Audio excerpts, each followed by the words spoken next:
We spoke, Harry, about the pony racing, the first winner on your first ride under rules as well to Leicester. How important was Old Guard in that sort of first season proper to you? Oh, that was probably what the horse that got me going.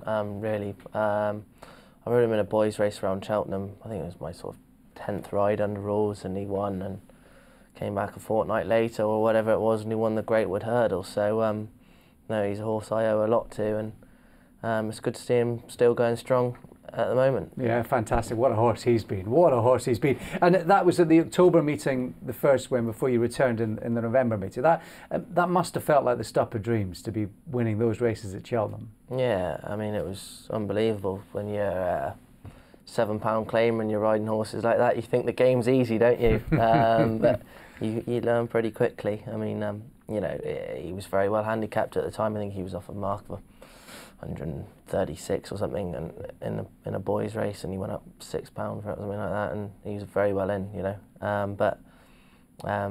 Yeah, he's been a very good horse. How did you come in for that ride for Paul Nicholls, the Old Guard? I mean, he just had him in a boys' race, and I was £7 claimer at the time. So luckily he put me on him, and then he kept me on him in the Greatwood. I think we had a couple in the Greatwood hurdle, and I rode him. He was 16 to 1 or something like that. So he wasn't really fancied. And turns out he was well handicapped. Sometimes when you get going, that's the spark you need, isn't it? You ride a decent horse in an apprentice race or a conditional race, and then luckily Paul Nicholls kept you on it, and you justified it by winning the Greatwood hurdle. I mean, but sometimes you just need that spark to get you going, don't you? Yeah, that's right. You need that break. And to be honest with you, looking back, I didn't have a clue what I was doing. Big field handicap and £7 claimer. I was probably a danger to everyone else. But let me ask you both this question: How easy was it to acclimate? Because you've spoken about that first experience on the flat in Wolverhampton, where it just went by like a bang whiz. How long did it take you to sort of acclimatise to the speed of things in races? I'll never forget. One day, I rode. I think it was my second winner under rules. I rode in a 2-mile handicap chase around.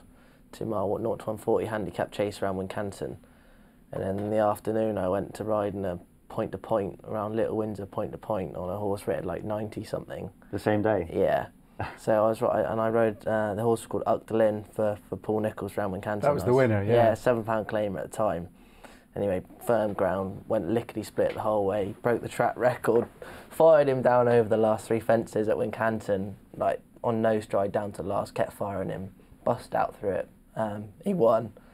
He broke the track record. And then I went to Little Windsor to ride in a point to point, and it felt like I was trotting round. Speed, yeah, the difference in speed. It was mad, absolute madness. It's the same as any sport, I think, isn't it, with racing? Because when you first start off, you think, oh my God, everything's happening so quickly, and you can't get to grips with it. But the more experience you have, everything seems to slow down, and you're able to make decisions better. And it comes with experience, doesn't it? Riding in races every single day, and it's the same with any sport, I think. It's like playing squash. Yeah.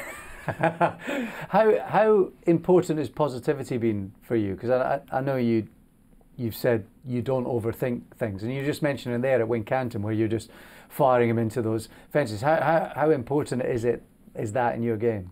Yeah, I mean, I think you have to be in a positive mindset all the time. If you start doubting yourself, then it all goes wrong. I think I'd say I'm fairly relaxed about everything as well. I don't just anyway. That's your personality. I wouldn't get worked up about you know, me rides, or if I didn't think I'd given one a very good ride, I'd dwell on it for about 5 minutes, then I'd forget about it and be thinking about the next one.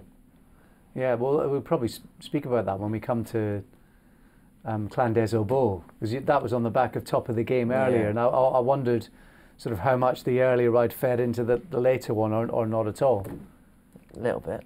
All right. Well, we'll come to that. We'll come to that in due course. So you've gone. I mean, Ultra Gold actually in that first season, although it wasn't over the national fences. You had your first little taste of him, didn't you, at Newbury? Yeah. And from there on, he's been a really good horse to me. He's won 2 Tophams over the national fences, hasn't he? So, yeah, he's been a very, very special horse to me. He's going to feature, folks, in the top 5. Don't worry about that.